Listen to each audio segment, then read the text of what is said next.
You, Hesbon, and back to the opposition. What then is the way forward for NASA leader Raila Odinga, considering the division now that is brewing? There are those who say he should be sworn in on the 12th of December. There are those who feel that would be catastrophic for his image as an opposition leader, not just locally, but internationally as well. Well, I think the Right Honourable Raila Odinga is in, a place that no one would really envy. I'm not so sure that there is division, as it were, because what we get about this division is just grapevine and gossip on the social media. If you look at how Raila Odinga has sustained the opposition, you actually give credit to him, that since 2013, he has managed to galvanize these people. But then when you start talking about wakiapisha tunaapisha, then things become a little bit murky. One, there is a scholar, a great scholar that I really respect, called Dr. Donald Smith, who says that communication when made in public increases commitment. And I want to believe that whatever the Right Honourable Raila Odinga and the guys behind NASA are saying is that when we communicate this in public, what does it do?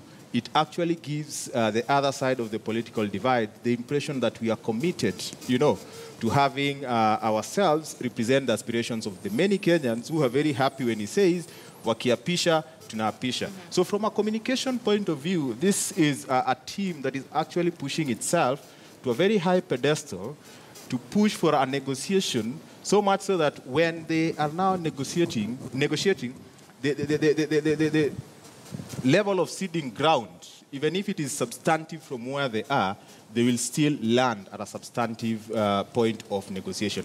That is where I'm seeing it, that it is not so much about him being sworn in, but it's a question of putting pressure on the Jubilee government. And we understand where this is coming from. I mean, this guy didn't just wake up and decide that wakiapisha tunaapisha.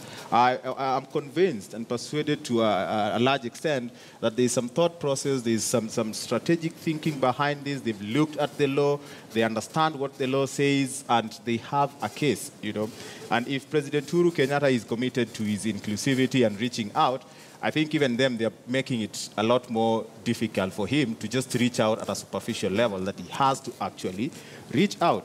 But having said that, I also believe that, well, it's going to be murky. You cannot tell how it's going to end, because on the one hand, when you promise your supporters that kind of commitment and you make it in public, and then the other side does not cede ground.